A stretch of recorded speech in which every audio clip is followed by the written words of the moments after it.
Hello welcome back to my YouTube channel. ಎಲ್ಲರೂ ಹೇಗಿದ್ದೀರಾ? ಎಲ್ಲರೂ ಚೆನ್ನಾಗಿದ್ದೀರಾ ಅಂತ ಭಾವಿಸ್ತೀನಿ. ಸೊ ನನ್ನ ಪ್ರೆಗ್ನೆನ್ಸಿ ವೀಡಿಯೋಸ್ ಕಂಟಿನ್ಯೂ ಮಾಡ್ತಾ ಇದ್ದೀನಿ ಅಂತ ಹೇಳ್ಬೋದು. ಸೊ ನನ್ನ ಲಾಸ್ಟ್ ವೀಡಿಯೋದಲ್ಲಿ ನನ್ನ ಒಂದು ಫಸ್ಟ್ ಸ್ಕ್ಯಾನು ಯಾವುದಾಗಿತ್ತು ಆ್ಯಂಡ್ ಎಕ್ಸ್ಪೀರಿಯನ್ಸ್ ಹೇಗಿತ್ತು ಅನ್ನೋದನ್ನು ನಿಮಗೆ ನಾನು ಶೇರ್ ಮಾಡ್ಕೊಂಡಿದ್ದೀನಿ.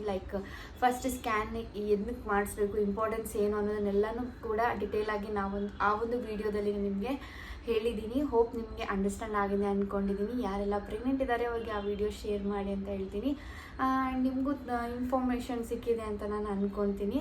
ಸೊ ಈ ಒಂದು ವಿಡಿಯೋದಲ್ಲಿ ನಾನು ನೆಕ್ಸ್ಟ್ ಬಂದರೆ ಸ್ಟಾರ್ಟಿಂಗ್ ನಮಗೆ ಕನ್ಫರ್ಮ್ ಆದ ತಕ್ಷಣ ಒಂದು ಅರ್ಲಿ ಪ್ರೆಗ್ನೆನ್ಸಿ ಸ್ಕ್ಯಾನ್ ಅಂತ ಮಾಡಿಸ್ಕೊಳ್ಳೇಬೇಕು, ಇಂಪಾರ್ಟೆಂಟ್ ಅಂತ ಹೇಳಿದ್ನಲ್ಲ. ಸೊ ಅದಾದಮೇಲೆ ನಾವು 3 ಮಂತ್ಸ್ಗೆ ಒಂದು NT ಸ್ಕ್ಯಾನ್ ಅಂತ ಅನ್ನೋದನ್ನು ಮಾಡಿಸ್ಕೊಳ್ಳೇಬೇಕು, ಕಂಪಲ್ಸರಿ ಅಂತ ಹೇಳ್ತೀನಿ. ಸೊ ಈ ಒಂದು NT ಸ್ಕ್ಯಾನು ಏನಕ್ಕೆ ಮಾಡಿಸ್ಬೇಕು, ಯಾವ ವೀಕಲ್ಲಿ ಮಾಡಿಸ್ಬೇಕು ಅನ್ನೋದನ್ನು ಪ್ರತಿಯೊಂದನ್ನು ಕೂಡ ನಾನು ಈ ವಿಡಿಯೋದಲ್ಲಿ ನಿಮಗೆ ಇನ್ಫಾರ್ಮೇಷನ್ಸನ್ನು ಕೊಡ್ತೀನಿ. ಹೋಪ್ ನಿಮಗೆ ಈ ವಿಡಿಯೋ ಇಷ್ಟ ಆಗುತ್ತೆ ಅಂದ್ಕೊಂಡಿದ್ದೀನಿ. ಯಾರೆಲ್ಲ ನನ್ನ ಚಾನಲ್ನ ಸಬ್ಸ್ಕ್ರೈಬ್ ಮಾಡದೆ ವೀಡಿಯೋಸ್ ಎಲ್ಲ ನೋಡ್ತಾ ಇದ್ದರೆ please do subscribe to my YouTube channel. Subscribe ಮಾಡಿಕೊಂಡು ಪ್ಲೀಸ್ ಸಪೋರ್ಟ್ ಮಾಡಿ ಅಂತ ಹೇಳ್ತೀನಿ. ಸೊ ಬನ್ನಿ ಸ್ಟಾರ್ಟ್ ಮಾಡೋಣ. ನನ್ನ ಒಂದು NT ಸ್ಕ್ಯಾನ್ ಬಗ್ಗೆ ಹೇಳ್ತೀನಿ, ಅದ್ರದ್ದು ಏನು ಇನ್ಫಾರ್ಮೇಷನ್ಸ್ ಎಲ್ಲ ಕೊಡ್ತೀನಿ. ಹಾಗೆ 3 ಮಂತ್ಸದ್ದು ಒಂದು ರಿಕ್ಯಾಪ್ ಟೈಪು, ನನಗೆ ಏನೆಲ್ಲ ಸಿಂಪ್ಟಮ್ಸ್ ಇತ್ತು, ಮೂಡ್ ಸ್ವಿಂಗ್ಸ್ ಇತ್ತು ಅನ್ನೋದ್ರ ಬಗ್ಗೆ ಕೂಡ ಚಿಕ್ಕದಾಗಿ ಸ್ಮಾಲಾಗಿ ನಾನು ಲಾಸ್ಟ್ ಎಂಡಲ್ಲಿ ಹೇಳ್ತೀನಿ ನನ್ನ ಸಿಂಪ್ಟಮ್ಸು 3 ಮಂತ್ಸಲ್ಲಿ ಹೇಗಿತ್ತು ಅನ್ನೋದನ್ನು. ಸೊ ವಿಡಿಯೋನ ಇಲ್ಲಿ ಸ್ಕಿಪ್ ಮಾಡೋಕ್ಕೆ ಹೋಗ್ಬಿಡಿ, ಕಂಪ್ಲೀಟಾಗಿ ವಿಡಿಯೋ ನೋಡಿ ಅಂತ ಹೇಳ್ತೀನಿ. ಸೊ ಬನ್ನಿ ಇವಾಗ ಡೈರೆಕ್ಟ್ ನಾವು ರಿಪೋರ್ಟ್ಗೆ ಹೋಗ್ಬಿಡೋಣ. Yes, this is my file ಅಂತ ಹೇಳ್ಬೋದು. ಸೊ ಫೈಲು ನಿಮಗೆ ಸುಮ್ಮನೆ ತೋರಿಸ್ಬಿಟ್ಟು ಓದ್ಬಿಟ್ರೆ ನಿಮಗೆ ಅರ್ಥ ಆಗಲ್ಲ. ಸೊ ನಾನು ಓದ್ಬಿಟ್ಟು ಅಥವಾ ನಂದೇನಿದೆ ಎಕ್ಸ್ಪೀರಿಯೆನ್ಸು, ಡಾಕ್ಟ್ರ್ ಏನು ಹೇಳಿದರು ನಂದಿದ್ದಾಗ ನನ್ನ ಒಂದು NT ಸ್ಕ್ಯಾನ್ ಹೇಗಿದೆ ಅನ್ನೋದ್ರ ಬಗ್ಗೆ ನಾನು ಅದನ್ನ ಓದ್ತಾ ಎಕ್ಸ್ಪ್ಲೈನ್ ಮಾಡ್ತೀನಿ, ಸೊ ದ್ಯಾಟ್ ನಿಮಗೂ ಅಂಡರ್ಸ್ಟ್ಯಾಂಡ್ ಆಗುತ್ತೆ ಅಂತ ಅಂದ್ಕೊಂಡಿದ್ದೀನಿ. ಸೊ ಬನ್ನಿ ಇವಾಗ ನಾನು NT ಸ್ಕ್ಯಾನ್ ರಿಪೋರ್ಟ್ನ ನೋಡೋಣ. NT ಸ್ಕ್ಯಾನನ್ನು ನಾವು ಫಸ್ಟ್ ಟ್ರೈಮೆಸ್ಟರ್ ಸ್ಕ್ಯಾನ್ ಅಂತಲೂ ಕರಿಬೋದು ಅಥವಾ NT ಸ್ಕ್ಯಾನ್ ಅಂತಲೇ ಕರಿಬೋದು. ಅಂದರೆ ಫಸ್ಟ್ ಟ್ರೈಮೆಸ್ಟರ್ ಅಂದರೆ ಮೊದಲ 3 ತಿಂಗಳು, ಅಂದರೆ ಫಸ್ಟ್, ಸೆಕೆಂಡ್, ಥರ್ಡ್ ಮಂತ್ ಇರುತ್ತಲ್ಲ, ನಾವು ಅದನ್ನು ಫಸ್ಟ್ ಟ್ರೈಮೆಸ್ಟರ್ ಅಂತ ಕರಿತೀವಿ. 4, 5, 6ನ ನಾವು ಸೆಕೆಂಡ್ ಟ್ರೈಮೆಸ್ಟರ್ ಅಂತ ಕರಿತೀವಿ. ಆ್ಯಂಡ್ ಲಾಸ್ಟ್ ಬಂದುಬಿಟ್ರೆ 7, 8, 9 ಇಸ್ ಕಾಲ್ಡ್ ಥರ್ಡ್ ಟ್ರೈಮೆಸ್ಟರ್ ಅಂತ ಕರಿತೀವಲ್ವಾ. ಸೊ ಇದನ್ನು NT ಸ್ಕ್ಯಾನು ಅಂತಲೇ ಕರಿಬೋದು ಅಥವಾ ಫಸ್ಟ್ ಟ್ರೈಮೆಸ್ಟರ್ ಸ್ಕ್ಯಾನ್ ಅಂತಲೂ ನೀವು ಕರಿಬೋದು ಅಂತ ಹೇಳ್ಬೋದು. ಸೊ ಈ NT ಸ್ಕ್ಯಾನ್ಸನ್ನು NT ಅಂತಂದರೆ ನ್ಯೂಕಲ್ ಟ್ರಾನ್ಸುಲೆನ್ಸಿ ಅಂತಲೇ ಕರೀತಾರೆ. ಸೊ ಏನಕ್ಕೆ ಅಂದರೆ ಈ ಒಂದು ಸ್ಕ್ಯಾನ್ ಏನಕ್ಕೆ ಮಾಡ್ತಾರೆ ಅಂತಂದರೆ, ಫೀಟಸ್ ಇದೆಯಲ್ಲ, ಸೊ ಫೀಟಸ್ದು ನೆಕ್ ಬ್ಯಾಕ್ ಸೈಡು ಒಂದು ಫ್ಲೂಯಿಡ್ ಫಿಲ್ ಆಗಿರುತ್ತೆ. ಸೊ ಅದಿಷ್ಟೇ % ಫಿಲ್ ಆಗಿರಬೇಕು ಅಂತ ಹೇಳಿಬಿಟ್ಟು ಅದನ್ನು ಚೆಕ್ ಮಾಡ್ತಾರೆ. ಅದು ಜಾಸ್ತಿನೂ ಇರಬಾರ್ದು ಪರ್ಸೆಂಟೇಜ್ ವೈದು. ಸೊ ಅದಕ್ಕೋಸ್ಕರ ಟ್ರಾನ್ಸುಲೆನ್ಸಿ ಅಂತ ಆ ವರ್ಡ್ ಇದೆಯಲ್ಲ, ಸೊ ಅದಕ್ಕೋಸ್ಕರ ಬೋನ್ ಹಿಂದಿಂದ ಏನು ಬೋನ್ ಇರುತ್ತಲ್ಲ, ಸೊ ಅಲ್ಲಿ ಅದು ಎಷ್ಟು ಫ್ಲೂಯಿಡ್ ಫಿಲ್ ಆಗಿದೆ ಅನ್ನೋದು ತಿಳ್ಕೊಳ್ಳೋಕ್ಕೋಸ್ಕರ ಇದು ಒಂದು NT ಸ್ಕ್ಯಾನನ್ನು ಮಾಡ್ತಾರೆ ಅಂತ ಹೇಳ್ಬೋದು. ಅದು ಜಾಸ್ತಿನೂ ಫಿಲ್ ಆಗಿರಬಾರ್ದು. ಜಾಸ್ತಿ ಫಿಲ್ ಆಗಿದ್ದರೆ ಹೈ ರಿಸ್ಕ್ ಪ್ರೆಗ್ನೆನ್ಸಿ ಅಂತ ಎಲ್ಲ ಇರುತ್ತೆ. ಆ್ಯಂಡ್ ತುಂಬ ಸ್ಟ್ರಕ್ಚರ್ ವೈಸು ಆ್ಯಂಡ್ ಒಳಗಡೆ ಏನಾದರೂ ಪ್ರಾಬ್ಲಮ್ ಇದ್ದರೆ ಅದೆಲ್ಲನೂ ಕೂಡ ಈ ಒಂದು NT ಸ್ಕ್ಯಾನಲ್ಲಿ ನಮಗೆ ಫೈಂಡ್ ಔಟ್ ಮಾಡೋಕ್ಕೆ ಗೊತ್ತಾಗುತ್ತೆ ಅಂತ ಹೇಳ್ಬೋದು. ಸೊ ಫಸ್ಟ್ ನನ್ನ ಬಂದರೆ ಹೇಳಬೇಕಂದ್ರೆ ಫಸ್ಟ್ ಟ್ರೈಮೆಸ್ಟರ್ ಸ್ಕ್ಯಾನ್ ಮಾಡಿಸಿದ್ದು. ಸೊ ಇದನ್ನು ಯೂಶ್ವಲಿ 11 ವೀಕ್ಸಿಂದ 13 ವೀಕ್ಸ್ ಒಳಗಡೆ ಮಾಡ್ತಾರೆ. ಸೊ ನನಗೆ 12 ವೀಕ್ಸ್ 1 ಡೇಗೆ ಮಾಡಿದ್ರು ಅಂತ ಹೇಳ್ಬೋದು ಈ ಒಂದು ಸ್ಕ್ಯಾನು. ಸೊ 12 ವೀಕ್ 1 ಡೇಗೆ ಈ ಒಂದು ಸ್ಕ್ಯಾನ್ ನಾನು ಮಾಡಿಸಿದೆ ಅಂತ ಹೇಳ್ಬೋದು. ತುಂಬ ಇಂಪಾರ್ಟೆಂಟ್ ಸ್ಕ್ಯಾನ್ ಇದು. ಸೊ ಆವಾಗ ಫೀಟಸ್ದು ಸರ್ವೆ ಮಾಡಿದಾಗ ಆವಾಗ ನಮಗೆ ಪ್ಲಾಸೆಂಟಾ, ನಮಗೆ ಅರ್ಲಿಯಾಗಿ ಫಸ್ಟಿಗೆ ನಾವು ಒಂದು ಸ್ಕ್ಯಾನ್ ಮಾಡಿಸಿದಾಗ ನಮಗೆ ಪ್ಲಾಸೆಂಟಾ ಯಾವುದು ಏನು ಅಂತ ಅಷ್ಟು ನೀಟಾಗಿ ಗೊತ್ತಾಗಲ್ಲ. ಸೊ ಸ್ಟಾರ್ಟಿಂಗಿಗೆ ಬಂದಾಗ ಅರ್ಲಿ ಪ್ರೆಗ್ನೆನ್ಸಿ ಸ್ಕ್ಯಾನಲ್ಲಿ ಜಸ್ಟ್ ಸ್ಯಾಕ್ ಫಾರ್ಮ್ ಆಗಿದೆಯಾ ಅಥವಾ ಎಲ್ಲಿ ಪ್ಲೇಸ್ ಆಗಿದೆ ಅನ್ನೋದು ಅಷ್ಟೇ ಗೊತ್ತಾಗುತ್ತೆ. ಸೊ ಅವಾಗ ನಮಗೆಲ್ಲ ಪ್ಲಾಸೆಂಟಾ ಅದೆಲ್ಲ ಅಷ್ಟು ಗೊತ್ತಾಗಲ್ಲ. ಸೊ ಇದೇನು NT ಸ್ಕ್ಯಾನ್ ಅಂದರೆ 3 ಮಂತ್ಸಲ್ಲಿ ಏನು ಮಾಡ್ತಾರಲ್ಲ, ಸೊ ಅವಾಗ ಸ್ವಲ್ಪ ಎಲ್ಲ ಫೀಟಸ್ ಎಲ್ಲ ಡೆವಲಪ್ ಆಗ್ತಿರ್ತದಲ್ಲ, ಸೊ ಅವಾಗ ನಮಗೆ ಪ್ಲಾಸೆಂಟಾ ಅನ್ನೋದು ಗೊತ್ತಾಗುತ್ತೆ. ಪ್ಲಾಸೆಂಟಾ ಅಂದರೆ ಆಬ್ವಿಯಸ್ಲಿ ಗೊತ್ತಿರುತ್ತೆ, ಆಲ್ಮೋಸ್ಟ್ ಎಲ್ರಿಗೂ ಗೊತ್ತಿರುತ್ತೆ ಪ್ಲಾಸೆಂಟಾ ಅಂದರೆ ಏನು ಅಂತ, ಸೈನ್ಸ್ ಸ್ಟೂಡೆಂಟ್ಸ್ಗೆಲ್ಲ. ಸೊ ಫ್ರಮ್ ದ್ಯಾಟ್ ಪ್ಲಾಸೆಂಟಾ ಥ್ರೂನೇ ಮಗುಗೆ ಪ್ರತಿಯೊಂದು ಫುಡ್ ಆಗಿರಲಿ ಅದೆಲ್ಲನೂ ಕೂಡ ಹೋಗುತ್ತೆ ಅಂತ ಹೇಳ್ಬೋದು. ಸೊ ಪ್ಲಾಸೆಂಟಾ ಅನ್ನೋದು ತುಂಬಾ ಇಂಪಾರ್ಟೆಂಟ್ ಅಂತ ಹೇಳ್ಬೋದು. ಪ್ರೆಗ್ನೆಂಟು ಎಸ್ಪೆಷಲಿ ಫೀಟಸ್ಗೆ ತುಂಬಾ ಇಂಪಾರ್ಟೆಂಟ್ ಆಗಿರುತ್ತೆ. ಸೊ ಆ ಪ್ಲಾಸೆಂಟಾ ಒಳಗೆ ಡಿಫ್ರೆಂಟ್ ಟೈಪ್ಸ್ ಆಫ್ ಪ್ಲಾಸೆಂಟಾ ಇದೆ. Anterior placenta and posterior placenta, low lining placenta ಅಂತ ಹಿಂಗೆ ಫಂಡಸ್ಸು ಅಂತ ಟೈಪ್ಸ್ ಎಲ್ಲ ಇದೆ. ಸೊ ಆ್ಯಂಟೀರಿಯರ್ ಅಂತಂದರೆ ಪ್ಲಾಸೆಂಟಾ ಮುಂದೆ ಇರುತ್ತೆ, ಪೋಸ್ಟೀರಿಯರ್ ಅಂತಂದರೆ ಪ್ಲಾಸೆಂಟಾ ಹಿಂದೆ ಇರುತ್ತೆ. ಆ ಥರ ಎಲ್ಲ ಅದನ್ನು ಡಿಫ್ರೆನ್ಷಿಯೇಟ್ ಮಾಡ್ತಾರೆ ಅಷ್ಟೇ. ಸೊ ಇನ್ನೂ ಕೆಲವು ಜನ ಏನು ಮಾಡ್ತಾರೆ, ಈ ಒಂದು ಪ್ಲಾಸೆಂಟಾಯಿಂದ ಮಗುವಿನ ಒಂದು ಜೆಂಡರ್ನ ತಿಳ್ಕೊಳ್ಳೋಕ್ಕೆ ಪ್ರಯತ್ನ ಪಡ್ತಾರೆ. ಇದು ತುಂಬಾ ರಾಂಗ್ ಮಿತ್ ಅಂತಲೇ ಹೇಳ್ಬೋದು. ನನ್ನ ಪ್ರೆಗ್ನೆನ್ಸಿಲಿ ನನ್ನ ಮಗಳ ಪ್ರೆಗ್ನೆನ್ಸಿಯಲ್ಲಿ ತುಂಬ ಜನ ಹೇಳ್ತಿದ್ರು ಪೋಸ್ಟೀರಿಯರ್ ಪ್ಲಾಸೆಂಟಾ ಇದ್ದರೆ ಬಾಯ್ ಆಗುತ್ತೆ ಅಂತ ಹೇಳ್ತಾಯಿದ್ರು. ಬಟ್ ನನಗೆ ಗರ್ಲ್ ಆಗಿರೋದು. ಸೊ ಅದನ್ನೆಲ್ಲ ನಂಬಕ್ಕೆ ಹೋಗ್ಬೇಡಿ. ಆ್ಯಂಡ್ ದಿಸ್ ಟೈಮ್ ನನಗೆ ಇರೋದು ಬಂದ್ಬಿಟ್ಟು ಆ್ಯಂಟೀರಿಯರ್ ಪ್ಲಾಸೆಂಟಾ ಇದೆ. ಸೊ ಆ್ಯಂಟೀರಿಯರ್ ಪ್ಲಾಸೆಂಟಾ ಅಂದರೆ ಗರ್ಲ್ ಅಂತಾರೆ. ಸೊ ನಂಗೆ ಗೊತ್ತಿಲ್ಲ. ಸೊ ದ್ಯಾಟ್ಸ್ ವೈ ನಂಗೆ ಆ್ಯಕ್ಚುಲಿ ಪೋಸ್ಟೀರಿಯರ್ ಅಂತಂದರೆ ಬಾಯ್ ಅಂದ್ರಲ್ವಾ, ಸೊ ಅದು ಆಗ್ಬೋದಿತ್ತು.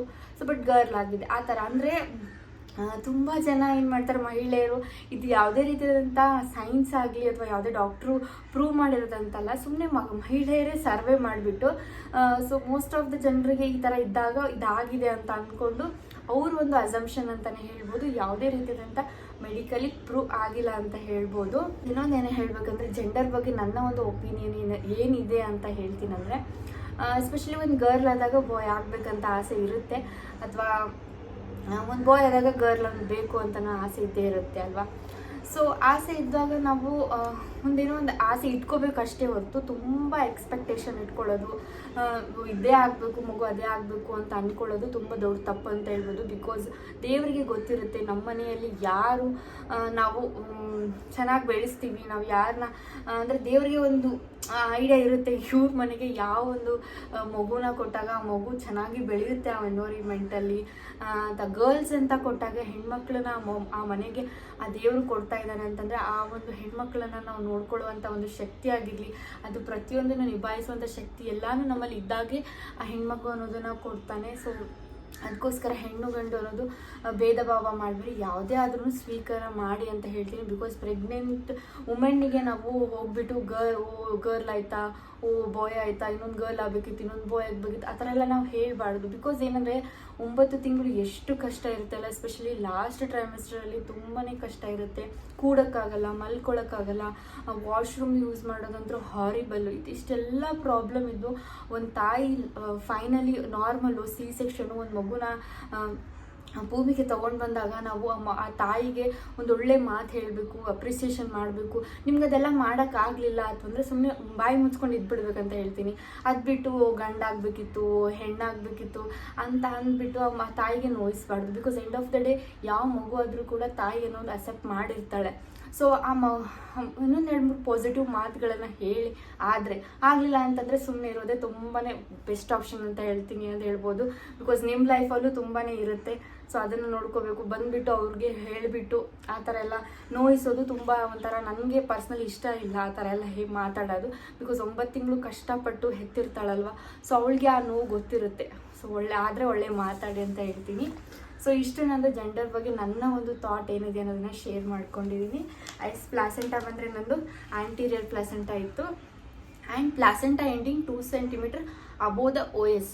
ಸೊ OS ಇಂದ 2 ಸೆಂಟಿಮೀಟರ್ ಅಬೋವ್ ನಂದು ಪ್ಲಾಸೆಂಟಾ ಎಂಡ್ ಆಗಿದೆ ಅಂತ ಅದನ್ನು ಮೆನ್ಷನ್ ಮಾಡ್ತಾರೆ. ಬಿಕಾಸ್ ತುಂಬ ಕೆಳಗಡೆ ಎಲ್ಲ ಪ್ಲಾಸೆಂಟಾ ಇದ್ದರೆ, ಲೋ ಲೈಯಿಂಗ್ ಎಲ್ಲ ಇದ್ದರೆ ತುಂಬ ಟ್ರಾವೆಲ್ ಎಲ್ಲ ಮಾಡಬಾರ್ದು, ಬೆಡ್ ರೆಸ್ಟನ್ನು ಮಾಡಬೇಕು. ಪ್ಲಾಸೆಂಟಾ ಎಷ್ಟು ಎಂಡಿಂಗ್ ಇದೆ ಅನ್ನೋದನ್ನು ಕೂಡ ಅಲ್ಲಿ ಮೆನ್ಷನ್ ಮಾಡ್ತಾರೆ. ಮತ್ತು ಲಿಕ್ವರ್ ಈಸ್ ನಾರ್ಮಲ್. ಲಿಕ್ವರ್ ಮೀನ್ಸ್ ವಾಟರ್, ಮಗುವಿನ ಸುತ್ತಲೂ ಏನು ನೀರು ಇದೆಯಲ್ಲ ಅದು ನಾರ್ಮಲ್ ಆಗಿರಬೇಕು. ತುಂಬ ಕಡಿಮೆ ಇರೋದು ಅಥವಾ ತುಂಬ ಜಾಸ್ತಿ ಇರೋದು ಆ ಥರನೂ ಇರಬಾರ್ದು. ನಾರ್ಮಲ್ ಅಂತ ನನ್ನದ್ರಲ್ಲಿ ಮೆನ್ಷನ್ ಮಾಡಿದ್ದಾರೆ. And cardiac activity is good ಅಂತಂದು ಹೇಳಿದ್ದಾರೆ. ಸೊ ಕಾರ್ಡಿಯಾಕ್ ಆ್ಯಕ್ಟಿವಿಟಿ ಅಂದರೆ ಹಾರ್ಟ್ ಬೀಟು, ಹಾರ್ಟ್ದೇನು ಫಂಕ್ಷನ್ಸ್ ಏನಿದಾವೆ ಎಲ್ಲ ಚೆನ್ನಾಗಿದೆ ಅಂಥೇಳಿ ಈ ಒಂದು ಸ್ಕ್ಯಾನಲ್ಲಿ ನನ್ನ ಹಾರ್ಟ್ ಬೀಟ್ನ ಮೆನ್ಷನ್ ಮಾಡಿದ್ದಾರೆ. ಎಷ್ಟಿದೆಯಪ್ಪ ಅಂದರೆ ಫೀಟಲ್ ಹಾರ್ಟ್ ರೇಟ್ ಬಂದ್ಬಿಟ್ಟು 165 BPM ಇದೆ. ಸೊ ಇದರಿಂದನೂ ಕೂಡ ಜೆಂಡರ್ನ ಪ್ರಿಡಿಕ್ಟ್ ಮಾಡ್ತಾರೆ. ಅದೇನೆಂದರೆ ಆ ಒಂದು ಟೈಮಲ್ಲಿ ಅವ್ರು ಸ್ಕ್ಯಾನ್ ಮಾಡುವಾಗ ನಮ್ಮ ಬೇಬಿದು ಮೂಮೆಂಟ್ ಹೇಗಿರುತ್ತೆ ಅನ್ನೋದ್ರ ಮೇಲೆ ಅದು ಒಂದು ಹಾರ್ಟ್ ಬೀಟು ಡಿಸೈಡ್ ಆಗುತ್ತೆ ಅಂತ ಅಂತಾರೆ. ಅದು 165 BPM. ಆ್ಯಂಡ್ ನೆಕ್ಸ್ಟು ಫೀಟಲ್ದು ಬಯೋಮೆಟ್ರಿನ ತಗೊಂಡಾಗ CRL 59 mm ಇದೆ CRL. And next nasal bone is ossified. Nasal bone ಅಂತಂದರೆ ಮೂಗು. ಸೊ ಅದು ಮೂಗು ಕಾಣಿಸುತ್ತೆ 3 ಮಂತ್ಸ್ಗೆ ಮೂಗು ಚೆನ್ನಾಗಿ ಕಾಣಿಸುತ್ತೆ ಅಂತ ಹೇಳ್ಬೋದು. ಡೆವಲಪ್ ಎಲ್ಲ ಆಗ್ತಾ ಇರುತ್ತೆ. So nasal bone is ossified. Nuchal translucency 1.9 mm ಇದೆ. ಓಕೆ, ಸೊ ಇದನ್ನು ಚೆಕ್ ಮಾಡ್ತಾರೆ ಅವ್ರು ಎಷ್ಟಿರಬೇಕು, ಈ ರೇಂಜಲ್ಲಿ ಇರಬೇಕಂತ ಇರುತ್ತೆ. ಅಷ್ಟು ರೇಂಜಲ್ಲಿದ್ದರೆ ನಾರ್ಮಲ್ ಅಂತ ಹೇಳ್ತಾರೆ. So 1.9 mm is very normal nuchal translucency. So main ಈ ಸ್ಕ್ಯಾನ್ ಮಾಡೋದಕ್ಕೆ ರೀಸನ್ ಬಂದುಬಿಟ್ಟು ಇದನ್ನು ಚೆಕ್ ಮಾಡೋಕ್ಕೆ, ನ್ಯೂಕಲ್ ಟ್ರಾನ್ಸಿಲೆನ್ಸಿನ ಚೆಕ್ ಮಾಡೋಕ್ಕೆ. So no evidence of subchorionic haemorrhage. So ಇದು ಹೇಳಿದ್ದೀನಲ್ಲ ಲಾಸ್ಟ್ ವೀಡಿಯೋದಲ್ಲಿ ನಾನು, ಸಬ್ಕ್ರಾನಿಕ್ ಹೆಮರೇಜ್ ಅಂತಂದರೆ ಏನಾದರೂ ನಮಗೆ ಇಂಟರ್ನಲ್ ಬ್ಲೀಡಿಂಗ್, ಸ್ವಲ್ಪ ಜನಕ್ಕೆ ಇಂಟರ್ನಲ್ ಬ್ಲೀಡಿಂಗ್ ಎಲ್ಲ ಆಗ್ತಾ ಇರುತ್ತೆ, ಅವ್ರಿಗೆ ಗೊತ್ತೇ ಇರೋಲ್ಲ. ಸೊ ಅದನ್ನು ಯಾವಾಗಲೂ ನಿಮಗೆ ನೋ ಅಂತ ಬಂದಿರಬೇಕು. ಆ ಥರ ಏನು ಎವಿಡೆನ್ಸ್ ನಮಗೆ ಕಾಣಿಸ್ತಾ ಇಲ್ಲ, ನೀವು ಒಳಗಡೆ ಬ್ಲೀಡಿಂಗ್ ಆಗ್ತಾ ಇರೋದು ಅದೆಲ್ಲನೂ ಕಾಣಿಸ್ತಾ ಇಲ್ಲ ಅಂತ ನೋ ಅಂತ ಇದನ್ನು ಪ್ರತಿ ಸ್ಕ್ಯಾನಲ್ಲಿ ಮೆನ್ಷನ್ ಮಾಡಿರ್ತಾರೆ. ನೆಕ್ಸ್ಟ್ ಇಂಟರ್ನಲ್ ಓಎಸ್ ಯಾವಾಗಲೂ ಕ್ಲೋಸ್ಡ್ ಇರಬೇಕು, ಮತ್ತು ಬೋತ್ ಓವರೀಸ್ ಆರ್ ನಾರ್ಮಲ್ ಆಗಿರಬೇಕು. ನಾರ್ಮಲ್ ಯಾವುದೇ ರೀತಿಯಾದಂಥ ಫ್ರೀ ಫ್ಲೂಯಿಡ್ ಇರಬಾರ್ದು. ಆ್ಯಂಡ್ EDD is 5/7/2020 ಅಂದರೆ 5 ಜುಲೈ ಅಂತ ಬಂದಿದೆ. ಸೊ ಈ ರೀತಿ EDD ನಾವು ಆಲ್ಮೋಸ್ಟ್ ಸೇಮ್ ಇರುತ್ತೆ. ಸೊ ಅವರು ಫೀಟಸ್ದು ಒಂದು ಸರ್ವೆ ಮಾಡಿಬಿಟ್ಟು ಸ್ಕ್ಯಾನ್ ಮಾಡಿಬಿಟ್ಟು ಅವರ ಒಂದು EDDನೂ ಕೂಡ ಅವರು ಮೆನ್ಷನ್ ಮಾಡ್ತಾರೆ ಅಂತ ಹೇಳ್ಬೋದು. ದಟ್ ಈಸ್ 5/7/2026 ಅಂತ ಮಾಡಿದೆ. ಆಮೇಲೆ ಲಾಸ್ಟಿಗೆ ನಾವು ಮೇನಾಗಿ ನೋಡಬೇಕಾಗಿರೋದು ಇಂಪ್ರೆಷನ್ ಅಂತ ಹೇಳ್ತೀನಿ. ಅದರಿಂದ ನಮಗೆ ಗೊತ್ತಾಗುತ್ತೆ ನಮ್ಮ ರಿಪೋರ್ಟ್ ನಾರ್ಮಲ್ ಇದೆಯಾ, ಹೇಗೆ ಏನಾದರೂ ಪ್ರಾಬ್ಲಮ್ ಇದೆಯಾ ಅನ್ನೋದು ಗೊತ್ತಾಗುತ್ತೆ.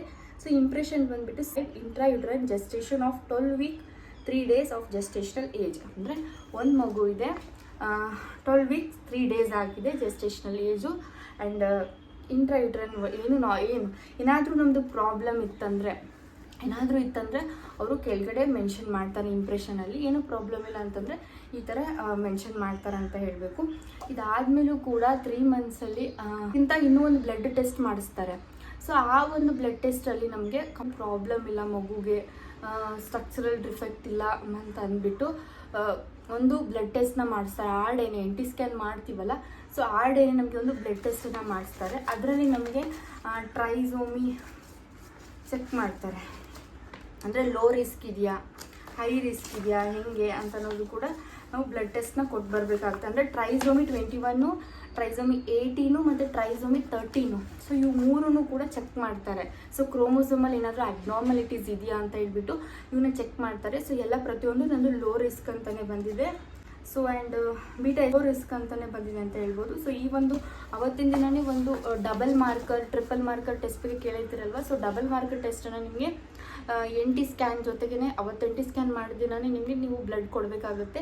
ಅವಾಗೆ ನೀವು ಲೈಕ್ ಈ ಒಂದು ಸ್ಕ್ಯಾನ್ನ ಮಾಡಿಸ್ಕೊಂಡ್ರೆ ನಿಮಗೆ ಏನಂತ ಗೊತ್ತಾಗುತ್ತೆ ಅಂದರೆ ಕ್ರೋಮೋಸೋಮಲ್ಲಿ ಏನಾದರೂ ಅಬ್ನಾರ್ಮಾಲಿಟೀಸ್ ಇದ್ದರೆ ಅದನ್ನು ಕೂಡ ನಿಮಗೆ ಗೊತ್ತಾಗುತ್ತೆ ಅಂತ ಹೇಳ್ಬೋದು. ಇಷ್ಟೇ ಸಿಂಪಲ್ಲು. NT ಸ್ಕ್ಯಾನಲ್ಲಿ ಏನಿಲ್ಲ, ತುಂಬ ಸಿಂಪಲಾಗಿ ಪ್ಲಾಸೆಂಟಾ ಗೊತ್ತಾಗುತ್ತೆ. ಮತ್ತು ಅದು ಹೇಳಿದ್ನಲ್ಲ, ಸೊ ಫೀಟಸ್ದು ಬ್ಯಾಕ್ ಸೈಡ್ ಬೋನ್ ಇರುತ್ತಲ್ಲ, ಸೊ ಅಲ್ಲಿ ಎಷ್ಟು ಫಿಲ್ ಆಗಿದೆ ನ್ಯೂಕಲ್ ಟ್ರಾನ್ಸಿಲೆನ್ಸಿನ ಚೆಕ್ ಮಾಡ್ತಾರೆ.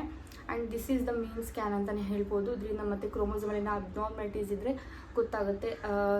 ಸೊ ಇದೆಲ್ಲ ಸ್ಕ್ಯಾನು ನಾರ್ಮಲಾಗಿ ಬಂತು 3 months ಅಂತಂದರೆ ನೀವು ಶೇರ್ ಮಾಡ್ಕೋಬೋದು ಫ್ರೆಂಡ್ಸ್ ಜೊತೆ, ಫ್ಯಾಮಿಲಿ ಜೊತೆ ಅಂತ ಹೇಳ್ತಾರೆ.